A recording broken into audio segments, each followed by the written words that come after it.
Xoş gördük əziz dinləyicilər. Bilirsiniz ki, dünənləri vacib bir görüş keçiriləcəkdi ki, bütün dünya o görüşü gözləyirdi. Yəni Putinlə Trampın növbəti görüşü. Bilirsiniz ki, Ukrayna ilə Ciddədə razılaşma 30 günlük sülhün, daha doğrusu atəşkəsin bərpa edilməsi, amma buna Rusiya birinci etapda razı olmamışdı. Bu günlərdə məhz dünənləri 2 saat 20 dəqiqə 30 saniyəlik keçirilən bir görüş Amerika prezidentləri içərisində indiyə qədər keçirdiyi ən rekord görüşüdür. Bu görüşdə də demək olar ki, biraz ciddi danışmaq olmaz bu mövzudan. Ona görə ciddi danışmaq olmaz ki, xokkeydən söhbət ediblər, xokkey komandalarının bir yerdə işləməsindən söhbət ediblər.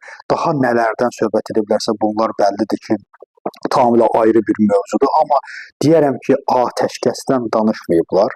Yəni cəmi 1-2 dəqiqə cəmi yəqin ki, atəşkəsdən danışılıb və atəşkəs məsələsində Putinin ortaya qoyduğu mövqe ondan ibarətdir ki, biz atəşkəsə hazırıq. Bu mənada ki, Ukrayna səfərbərliyi dayandırsın, Ukraynaya yardım, kəşfiyyat və silah yardım edilməsinin qarşısı alsın. Bu elə o deməkdir ki, yəni mən müharibəni, mən atəşkəsi saxlamaq istəmirəm. Atəşkəs Rusiyaya sərf etmir. Ümumiyyətlə, bu müharibədə bu formada atəşkəs eləmək elə Putinin ölümü deməkdir. Və Putinin yaşamasının səbəbi elə döyüşdür, müharibə aparmaqdır. Bütün bunlarla bərabər mən onu deyə bilərəm ki, əsas ondan ibarətdir ki, artıq hər kəs bir tərəfə qalsın. Amerika prezidentinin mövqeyi artıq ortada yoxdur. Amerika prezidentinin artıq deyə bilərik ki, heç kəs ciddiyə almamağa başlayacaq və bu onun reputasiyası üçün ölümcül zərbədir. Artıq Amerika sanki ortada qalmış bir dövlətə və gülüş obyektinə çevrilən bir dövlətə çevrilir və dünyadan gələn reaksiyalar, Amerikadan gələn reaksiyalar da bəllidir. Çünki Trump çıxdıqdan sonra mətbuat konfransı keçirtməlidir, amma bunu da keçirtmədi. Niyə görə keçirtmədi? Çünki burada heç bir sülh sazişindən söhbət getmir. Axırda da deyiblər ki, yaxşı da ayıbdır, mənim simamı heç olmasa qoruyuram, mən Amerikayam. Belə bir deməli razılaşmaya gəliblər ki, razılaşma bundan ibarətdir ki, enerji infrastrukturuna zərbələr dayandırılsın. Sizin nəzərinizə onu çatdırım ki, Ukrayna enerji infrastrukturuna əvvəllər Rusiya zərbə vura bilirdi. İndi isə demək ki, Kiyev patriotlarla müdafiə olunur deyə artıq bunlar çox çətin alınır Rusiyada.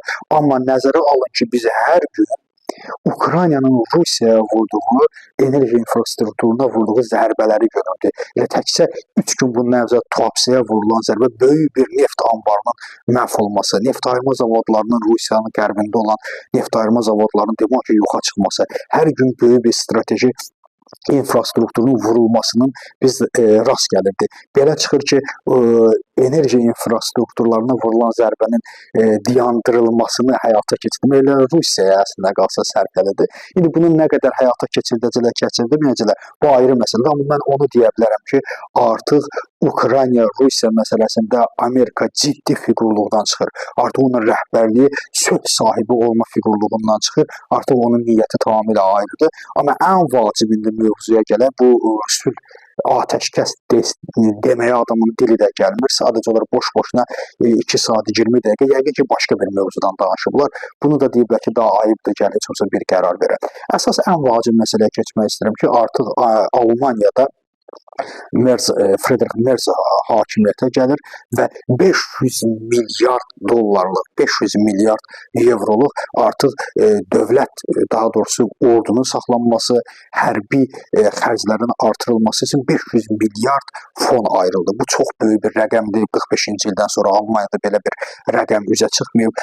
Və yaxud da ikinci ən vacib olan mövzu həm Macron, həm də Olaf Scholz birlikdə qərar vermiş ki, Ukrayna sona qədər müdafiə olunacaq və demək ki, o görüşə də biraz eyhamla üstündən keçiblər. Məsələ ondan ibarətdir ki, Avropa təmərküzləşir, Amerika, daha doğrusu ABŞ, Avropa konsolidə olur və o kifayət qədər bilirsiniz ki, onların pulu var, parası var. Onlar üçün konsolidə olmaq üçün müəyyən vaxta ehtiyac var ki, mən düşünürəm ki, artıq müharibə Avropanın, Ukrayna-Rusiya müharibəsi Avropanın müharibəsidir və bu vəziyyətdə Putin müharibəni saxlaya bilməz.